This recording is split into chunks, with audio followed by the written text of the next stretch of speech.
네, 그럼 말씀 함께 나누도록 하겠습니다. 예, 저 앞에 있는 사람이 누구냐 이렇게 생각하셨을 텐데, 제 이름 고원지성이고요. 예, 저는 여기 추리에 3년 있다가 지금 로잔 대학교 연구교수로 있고요. 추리 대학교에서 연구교수로 있었습니다, 물론. 그리고 이제 제가 이 풀타임으로 로잔 대학에서 일을 하고 있고, 사는 곳은 추리이고요. 그리고 한국의 기독연구원 니에미아라는 곳에서 또 전임으로 교수로 섬기고 있습니다. 여러분 만나 뵙게 돼서 반갑습니다. 그래서 오늘부터 시작해 4주 동안 전도서를 공부하려고 해요.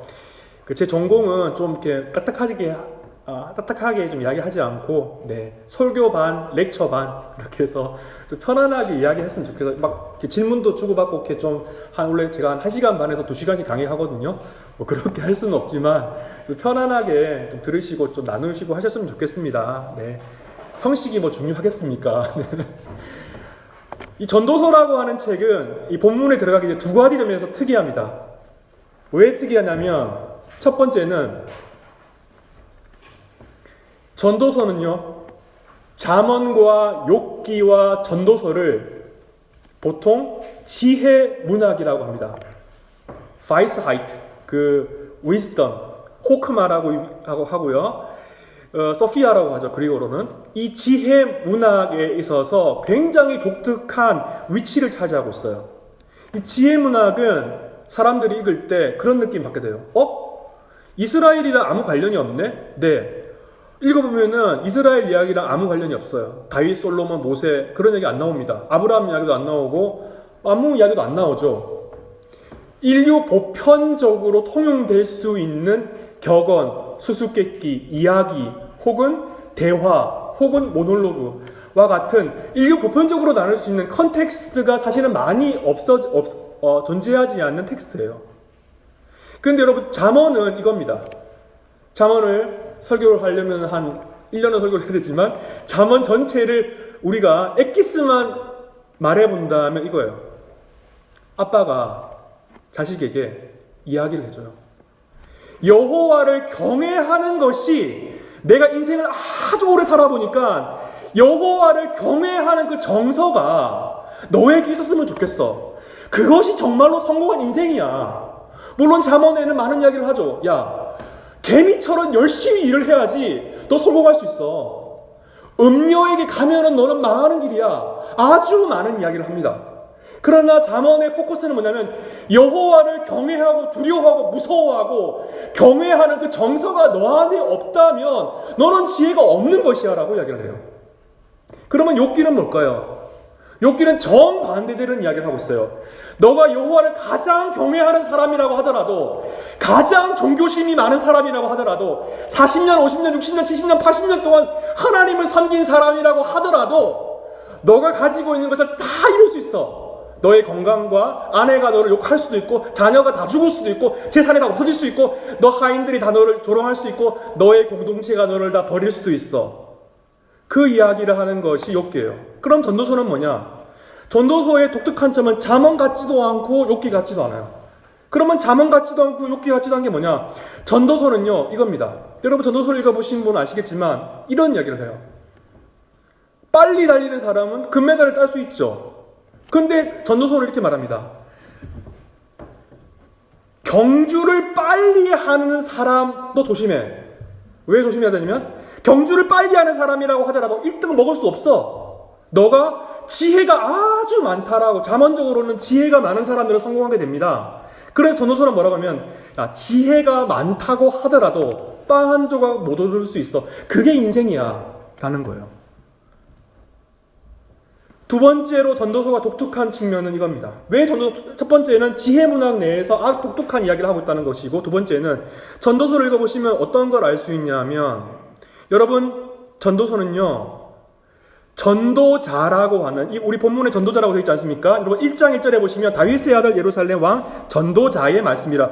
어떤 사람이 이 전도서의 책을 썼는데, 전도자, 이거를 히브리 원어식으로 말하면 코헬렛이라고 해요. 코헬렛. 다 같이 한번 이야기해 볼까요? 코헬렛. 네. 코헬렛이라고 하는 회중 속의 설교자라고 하는 인물이 나옵니다. 그 사람의 말을 기록한 책이에요. 많은 학자들은 이 전도서가 우리가 기본적으로 알고 있는 것은 솔로몬이 썼다라고 말하지만 본문에는 솔로몬이 썼다는 말은 없습니다. 그리고 이 원어 성경을 읽어보시면 어떤 걸 아실 수 있냐면 3세기와 2세기의 언어라는 걸 알 수 있어요. 그것은 332년경에 알렉산드리아의 우리가 잘 아는 알렉산더, 그죠? 알렉산더 제왕이 그 전 세계를 제패하지 않습니까? 그 시대 이후의 언어예요. 그래서 보통 4세기나 3세기경에 아주 부유한 부자, 죽음을 앞에 두고 있는 부유한 사람이 이 책을 썼다라고 많은 학자들은 주장하고 있습니다. 그런데 독특한 측면은 뭐냐면 바로 이 코헬렛, 부유하면서도 죽음을 앞둔 죽기 직전에 자기의 인생을 돌아보면서 자녀에게 누군가에게 전달해주고 싶은 이야기를 하고 있다는 점에서 대단히 독특해요.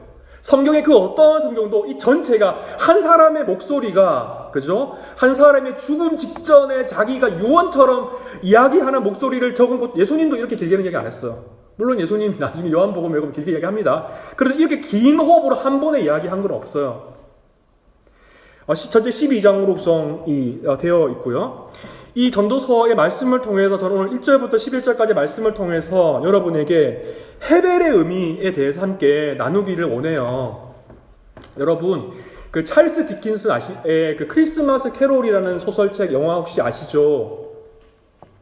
세 분이 끄떡끄떡 하시는데 감사합니다. 이 크리스마스 캐롤이라는 이 소설의 내용은 이렇습니다. 스크루지라는 인생의 염세주의적 구두쇠 같은 사람, 이게 1800년경 초반에, 그러니까 19세기 초반에 쓰여진 책인데 그 당시에 산업혁명의 여파로 많은 사회적인 문제가 야기됐어요. 그래서 이 스크루지의 그 조수가 있어요. 조수는 저임금 노동자예요.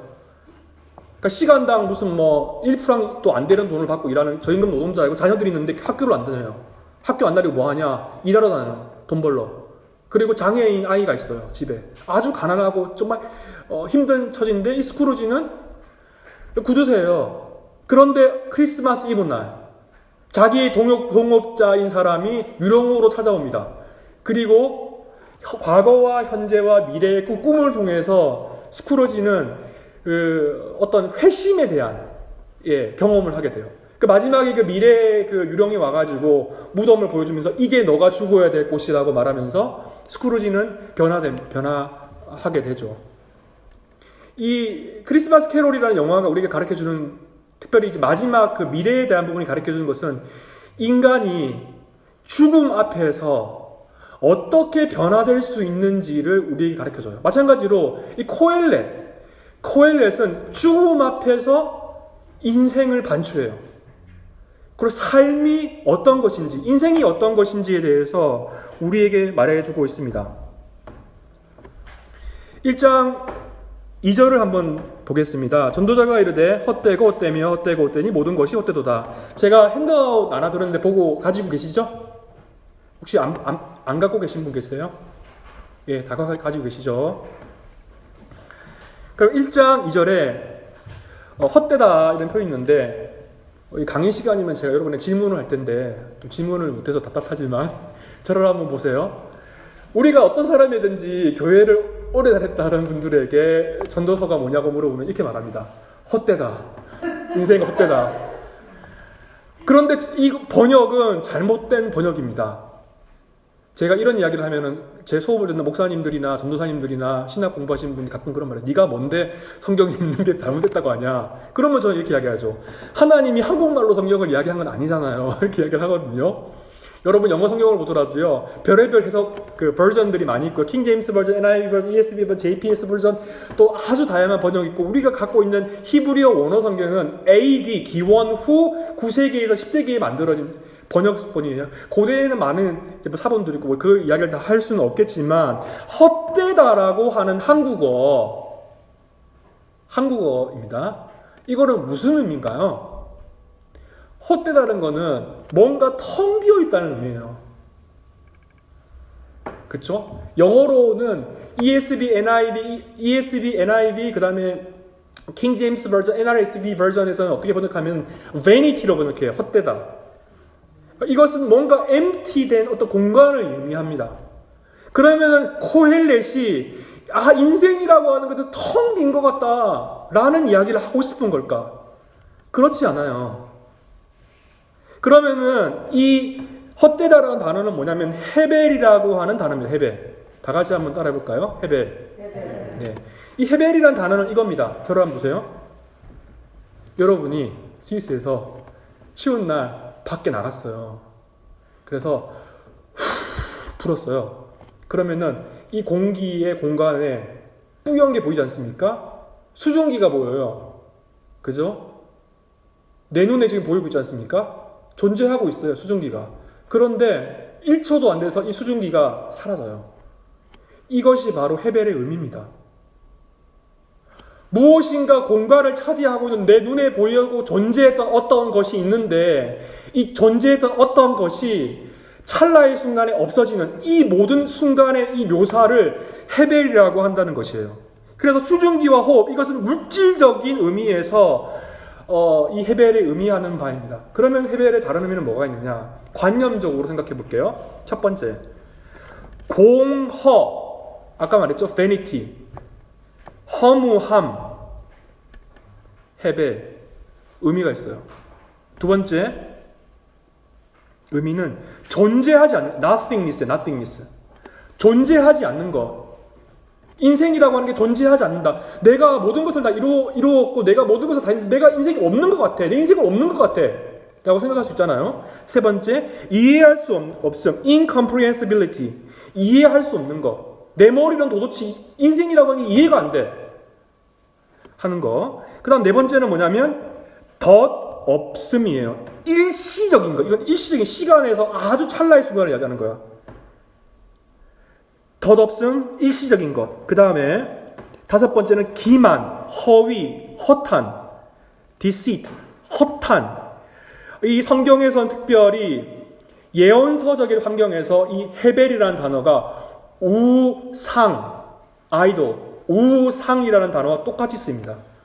여섯째로는 어리석음, 지각 없음, senseless, 바보 같다, 어리석다의 그러한 의미로도 쓰일 수가 있어요. 그렇기 때문에 이런 아주 다양한 의미가 이 헤벨이라는 것에 함축되어 있어요. 그런데 이것을 한국말로 바꾸는 순간 이 다양한 의미가 사라지게 되는 거죠. 그런데 더 중요한 것이 있어요. 더 중요한 것. 이 코엘렛이 헤벨이라고 말을 할 때 그럼 어떤 상황과 환경에서 헤벨이라고 말하냐?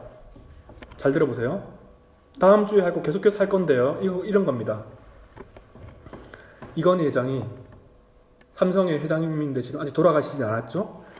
내가 인생에서 아주 많은 것을 이루었어요. 성취했어요. 증권도 있고 회사도 있고 땅도 많이 있고 아주 많은 것을 가지고 있는데 내가 내일 죽게 생겼어요.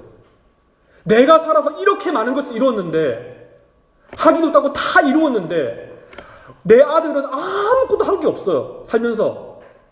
그런데 이 아들에게 내가 가진 모든 것을 물려줘야 되는 이 현실이 헤벨이라는 거예요.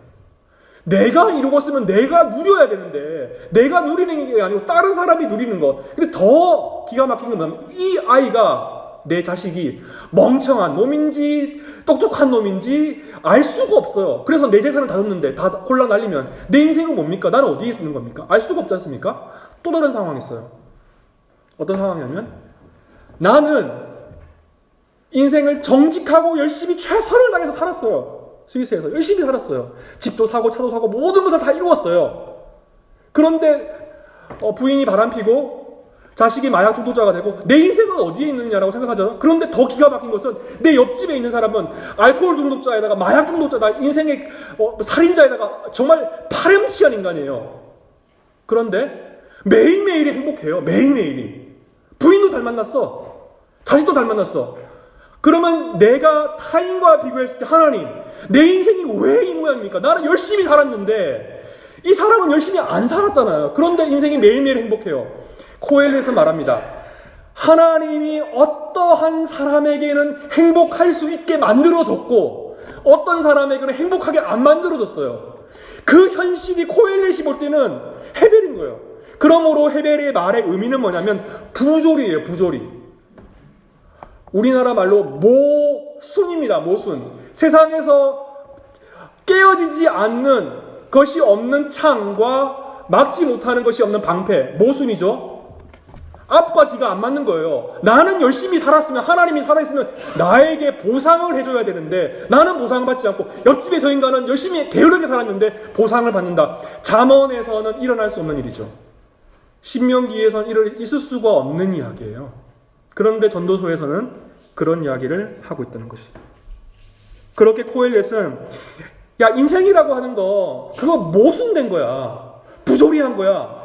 어떤 애는 중고등학교 맨날 꽂히는데 아빠 잘 만나가지고 아빠 찬스 써가지고 대학도 잘 가고, 미국은 그 기부금 입학 제도가 있거든요. 좋은 대학교 가고 예일 대학교 가고 아빠 재산 물려받아고 떵떵거리면서 되는데 나는 열심히 했는데 아파트도 없고 제약이거든요. 아무것도 없고 가진 것도 없고 밑바닥에서 살아야 되고 이 세상이 너무 불공평하고 모순되지 않습니까? 그 상황에 그러한 상황에 대해서 헤벨이라고 한다는 거예요.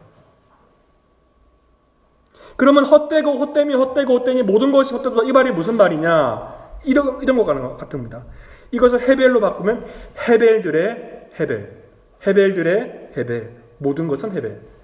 그러니까 나의 존재 자체가 모순이고 헤벨이고 내가 존재한다는 것 자체가 헤벨이고 모순이라는 거예요. 그리고 나를 둘러싼 많은 이 인생과 모든 이 인류의 총체가 그리고 이 지구가 우주가 우리가 살아가는 모든 시간 속에 존재하는 그 모든 존재의 총합이 그걸 다 플러스 시키는 그 합이 다 헤벨이라고 선언하고 있다는 거예요.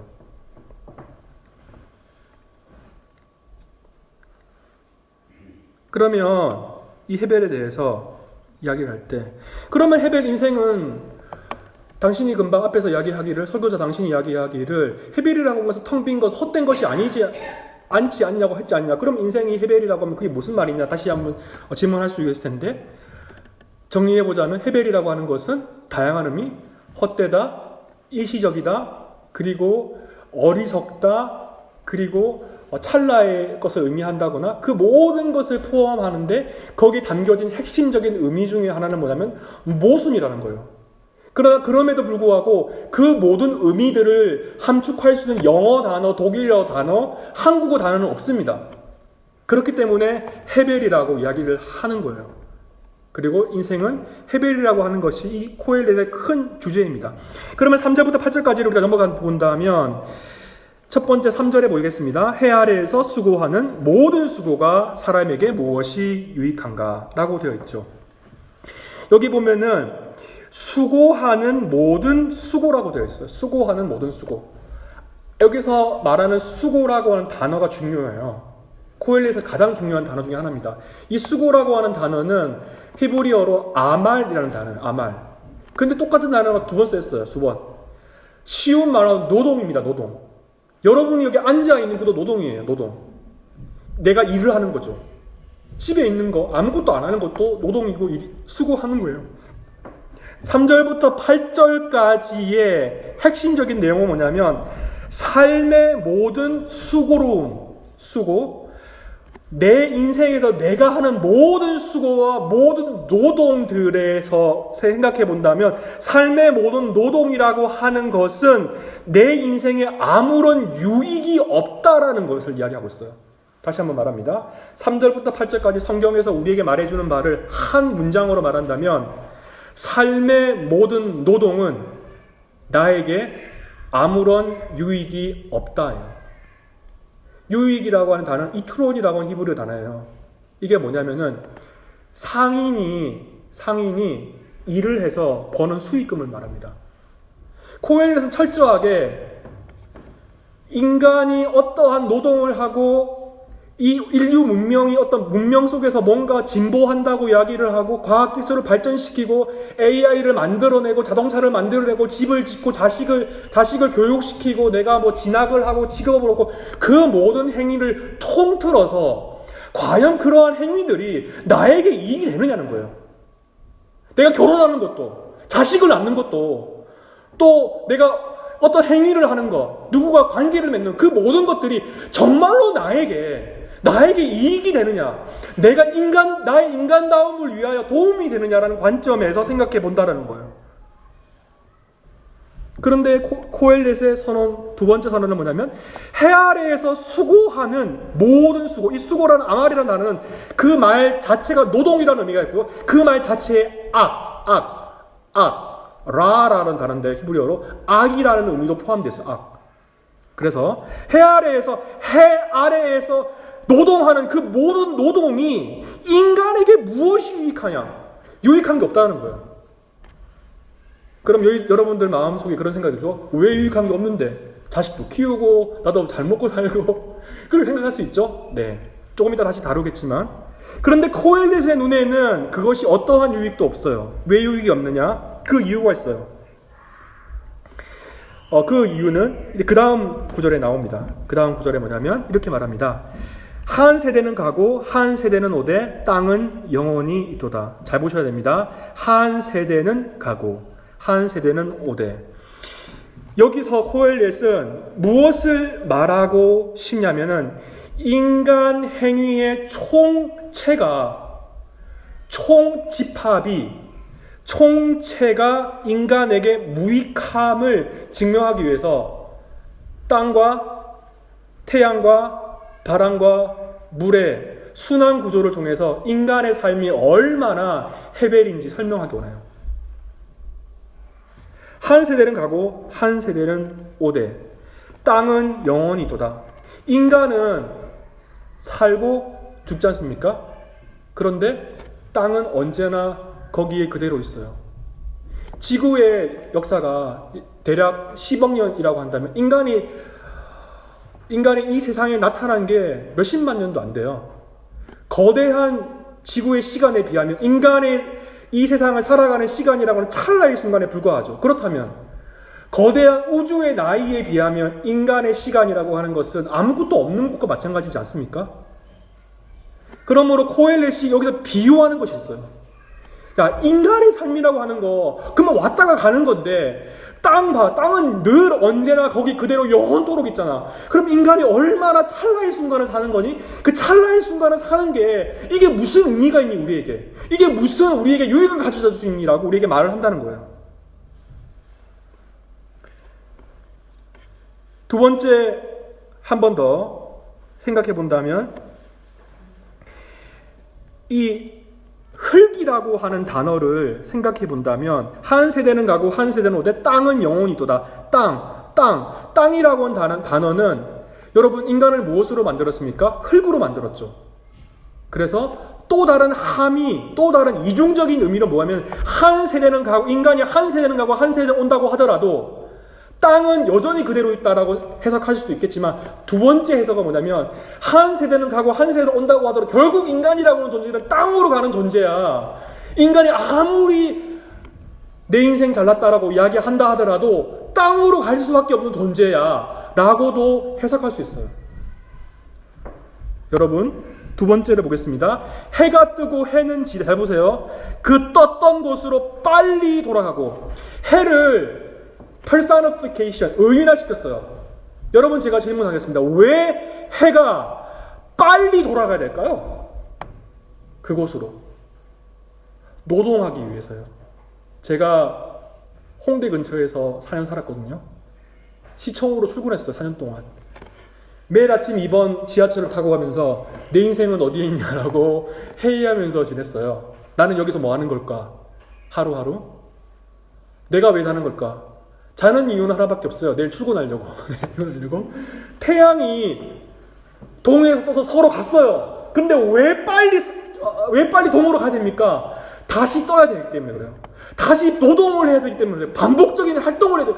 아무런 목적이 없이 그냥 가는 거예요. 노동을 하기 위해서 하루를 움직인다는 거예요. 인간이라고 존재가 그러한 존재라는 거예요. 바람은 6절 보겠습니다. 바람은 남으로 불다가 북으로 돌아가며 이리 돌아며 저리 돌아 바람은 그 불던 곳으로 돌아가고. 이 바람의 의미는 두 가지를 말하고 있어요. 임의성이에요. 물론 고기압과 저기압의 차이에서 바람이 분다라고 알고 있죠. 그런데 바람이 정말 어디서 불어서 어디로 가는지 그걸 다 알고 있습니까? 모르죠. 그냥 부는 거예요. 그리고 똑같이 바람은 왜 그 불던 곳으로 돌아갑니까? 노동하기 위해서요. 왜 그 불던 곳으로 돌아가냐면 다시 불려고 돌아가요. 반복성이죠, 반복성. 다음, 모든 강물은 다 바다로 흐르되 바다를 채우지 못하며 강물은 어느 곳으로 흐르든지 그리로 연하여 흐르느니라. 여기서는 두 가지를 말해요. 수증기의 순환 구조를 말하죠. 강물은 왜 바다로 흘러가는 걸까? 멍청한 질문이죠. 강물은 그냥 그걸로 가는 겁니다. 우리가 살아가는 인생이라고 하는 것이 그냥 시간 속에 걸려있기 때문에 그냥 돌아가는 거예요. 내가 뭔가 거대한 뭔가 계획을 가지고 무슨 포부를 가지고 삶을 개척해야겠다. 코엘렛의 관점에서는 그것은 다 허상이에요, 허상.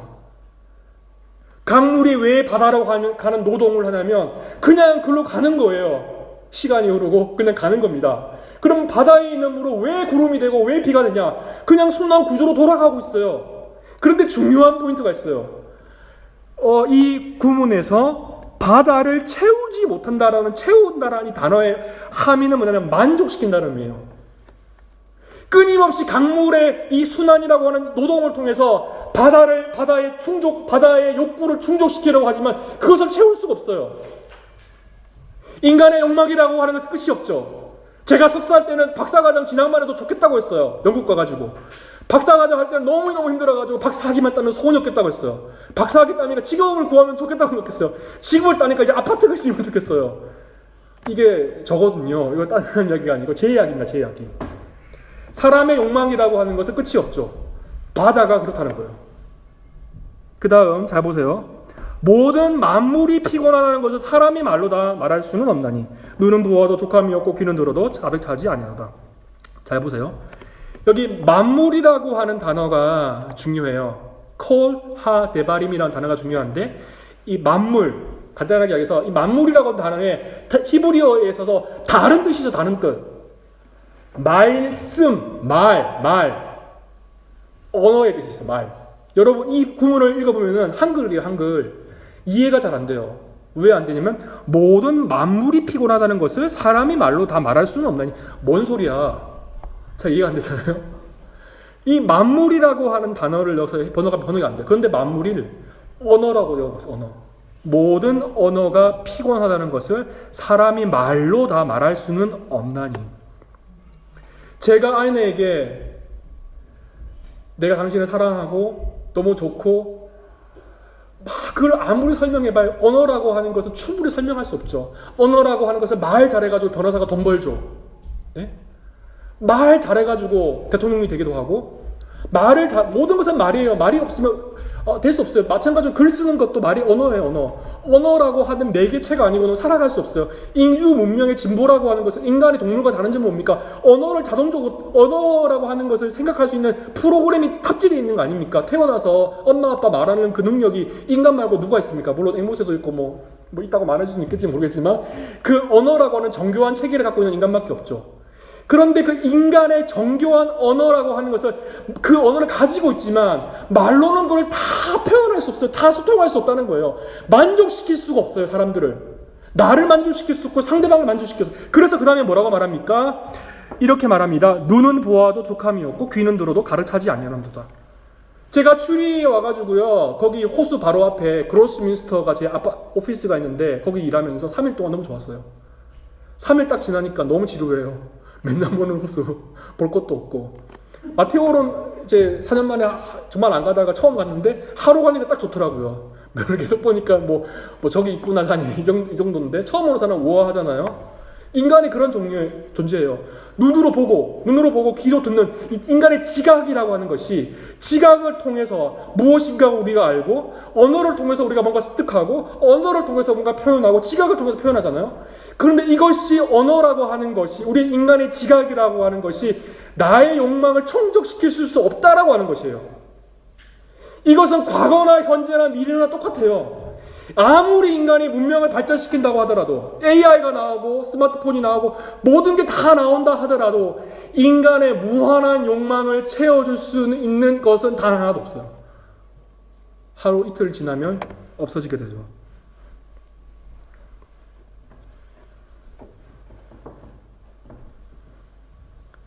그 다음 9절에서 11절까지는 세상에는 새로운 것이 결코 존재하지 않는 것에 대해서 이야기를 하고 있어요. 이미 있던 것이 후에 다시 있겠고 이미 한 일을 후에 다시 할지라. 해 아래에는 새 것이 없나니 무엇을 가리켜 일으키기 보라. 이것이 새 것이라 할 것이 있으라. 우리가 있기 오래전 세대들에도 이미 있었느니라. 이전 세대들이 기억됨이 없으니 장래 세대도 그 후 세대들과 함께 기억됨이 없으리라. 이 본문은 두 가지를 크게 이야기하고 있어요. 세상에는 새로운 것이 존재하지 않는다. 세상에는 새로운 것이 존재하지 않는다인데 크게 두 가지를 말하고 있습니다. 이 해 아래에서 아무런 새 것이 없다라는 것을 이야기하고 있어요.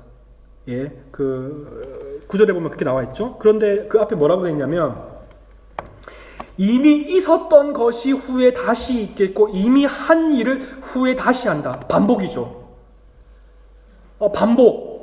반복된 노동에 대해서 이야기하고 있어요. 아까 제가 말씀드렸던 것처럼 이 인류 문명과 우리가 살아가는 모든 진보라고 하는 그 많은 것들이 반복된 노동, 지금까지 계속 그 이야기 했죠. 한 가지밖에 이야기 안 했습니다. 반복된 삶을 살아가고 있다. 목적이 없이 무엇인가 반복하고 있다. 그것은 제한된 시간, 찰나의 시간 동안 반복되어지고 있다라고 하는데 이걸 확정시켜요. 그러므로 과거나 현재나 미래나 계속 반복된 일을 할 뿐인 거예요. 인간이라는 존재는. 과거에도 그랬기 때문에 현재도 그렇고 그러므로 미래도 마찬가지예요. 100년 후, 200년 후, 300년 후에도 인간의 탐욕이라고 하는 것은 변하지가 않아요. 인간의 죄인이라고 하는 현실, 거짓말하는 이 마음.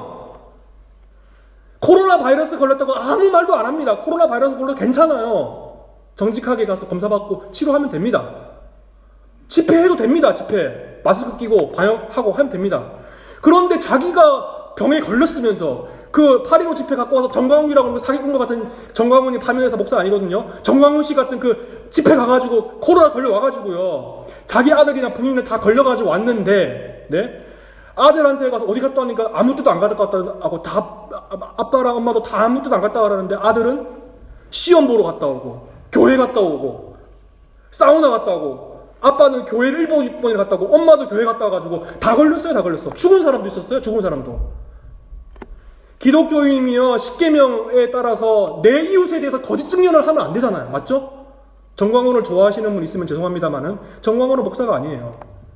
많은 사람을 고통으로 빠뜨렸고요. 기독교인은 책임이 있어요. 거기에 대해서. 그 사람 교회만의 문제가 아니라 대한민국 교회가 이렇게 한 거예요. 대형 교회가 다 거기 집회에다가 사람 보냈습니다. 저기 그 추리교회에서 배령교회는 보수적인 분이 많이 계셔가지고 그런 얘기 하지 말라고 그러는데 뭐 저는 뭐 소속 교단도 없고 뭐 여러분이 싫으면 다음 주 안 오면 되니까요. 상관없어요. 뭐 오지 말라고만 안 오면 되니까요. 근데 중요한 것이 있어요. 인간 내면의 탐욕이라고 하는 것이요.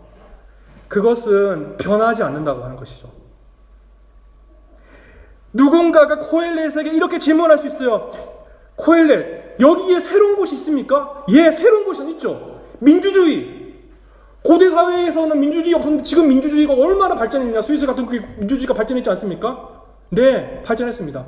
그러나 민주주의와 같은 제도가 히틀러를 만들어냈어요. 인간 속에 있는 타인을 억압하고 짓밟고, 코엘렛은 4장 1절에 말해요. 내가 학대받는 사람을 보고 있는데 그것이 난 너무 괴롭다라고 이야기해요. 제가 아까 부조리의 모순에 대해서 말했죠? 이 세상에 억압받는 사람들이 존재하는 그 현실은 민주주의가 오건 독재 세력이건 그 무엇이 오건 인권의 문제건 빈곤의 문제는 해결되지 않아요. 왜냐하면 사회 시스템이 바뀐다고 하더라도 인간 속에 있는 죄성이라고 하는 것은 로마서 1장에 하면 바뀌지가 않아요. 그것은 예수 그리스도의 보혈의 피로만 바뀔 수가 있죠. 새로운 발명품과 정치와 경제와 사회 시스템이 끊임없이 갱신되고 혁신되고 교양 있고 수준 있는 사람들이 아무리 많이 있다고 하더라도 자살률은 꺾을 수가 없어요. 한국도 자살률이 올라가고 있는데 북유럽 국가를 보세요. 인간 속에 있는 허무한 마음, 인간 속에 있는 무신론, 하나님이 없다고 하는 그 마음, 그것은 문명이 바뀌더라도 항상 그대로예요. 코엘렛이 말하는 새로움이라고 하는 것은 뭐냐? 어떠한 것을 발명해내고 정치, 경제, 사회 시스템을 발견해내서 그게 새롭다라고 말하는 그것이 아니에요. 그러한 새로움이 정말로 인간에게 유익하냐는 거예요. 영국의 킹스 칼리지 같은 경우에는 한 명 공부시키려면 1억 들거든요. 1억. 스위스에는 상상도 할 수 없죠. 자본주의가 만들어냈어. 1억이 있어야만 공부할 수 있습니다. 외국 유학생은 1억이 들어요. 자본주의가 돈이 없는 사람은 공부 못합니다. 킹스 칼리지 외국에서 비싸서. 인간의 만족을 채워줄 수 없다는 그 사실. 언어의 체계라고 하는 것이 인간의 욕망을 채워줄 수 없는 것. 코엘렛은 새로운 것이 있다. 우리가 진보했다라고 말하는 사람이 이렇게 말해요. 당신들의 지식들은 과거의 선조들이 이미 고안하고 생각했던 것들에서 온 것임을 알지 못합니까? 그 관점에 우리가 가지고 있는 그 어떠한 것도 새로운 것이 없다라고 하는 것이에요. 말씀을 맺으려고 해요. 오늘 이 본문 말씀의 마지막 부분에 이렇게 말해요. 망각에 대해서 말하면 망각. 코엘렛은요, 과거라고 하는 것에 대해서 얘기를 해요. 인생이 왜 헤벨이고 왜 무익하냐? 아무런 이트론이 없고 왜 아무런 내가 얻는 게 없냐? 그 이유가 있는데, 첫 번째는 새로움이 없다. 두 번째는 뭐냐면 망각이에요. 망각. 코코라는 그 영화에 보면은 그 영화의 큰 주제가 망각이거든요. 죽은 자들이 두려워하는 게, 죽은 사람들이 두려워하는 게 있어요. 그 멕시코에 있는 그 이야기인데, 코코라는 영화 보신 분인지 모르겠는데 재밌어요. 진짜 재밌어요. 집에 가서 꼭 보세요. 죽은 사람들이 가장 두려워하는 게 뭐냐면 그 멕시코에 있는 그런 이야기거든요. 자기가 살아있는 사람들에 대해서, 살아있는 사람들이 죽은 사람들 있는 거 망각. 도서관이 있고 인터넷이 있어서 나라는 존재가, 저도 족보가 있거든요. 기록돼 있는데 뭔 소리냐라고 하실 수 있어요. 그런데 그게 아니에요. 인간의 기억 속에서 사라진다라고 하는 것은 곧 존재하지 않는다라는 걸 의미해요. 과거에 내가 아무리 대단한 일을 했고 아무리 위대한 일을 했다고 하더라도 사람의 기억 속에서 사라진다고 한다면 그 인생에 무슨 의미가 있겠어요? 그러므로 미래라고 하는 것도 의미가 없어요. 왜냐하면 그것도 결국은 기억 속에서 사라질 것이기 때문에. 헤벨이라고 하는 거예요. 여러분, 영화 중에 이런 영화가 있어요. 제가 정말로 좋아하는 영화인데 또 강추합니다. 그라운드호그 데이라고, 우리나라 말로 사랑의 블랙홀이라는 영화인데, 옛날 영화인데 제가 10번 정도 봤거든요. 주인공이 2월 2일 6시마다 매일매일이 반복돼요. 그러니까 타임, 시간에 관한 영화인데, 매일매일이 반복돼요. 매일매일이. 그래가지고 처음에는 자기가 믿을 수가 없어가지고 나쁜 짓을 하기 시작해요. 나쁜 짓 계속 하다가 계속 반복돼요. 매일 2월 6일이 매일매일 반복되니까 미칠 것 같은 거예요. 그래가지고 어떻게 하냐면 자살합니다. 자살을 해도 그 다음날 또 살아나요. 의미가 없어요. 그게 너무 힘든 거예요. 그래가지고 하루하루 무기력하게 살아가다 어느 날 착한 일을 하기 시작해요. 착한 일을. 매일매일 착한 일을 합니다. 매일매일. 이것도 지루해요. 그래가지고 야, 이렇게 살 바에 그냥 매일매일 뭔가 배워보자. 그래가지고 조각도 배우고 뭐도 배우고, 나중에는 막 엄청 기타도 하고 무슨 뭐 엄청 다양한 일을 많이 합니다. 그런데 결정적인 일이 발생해요. 사랑에 빠집니다. 사랑에.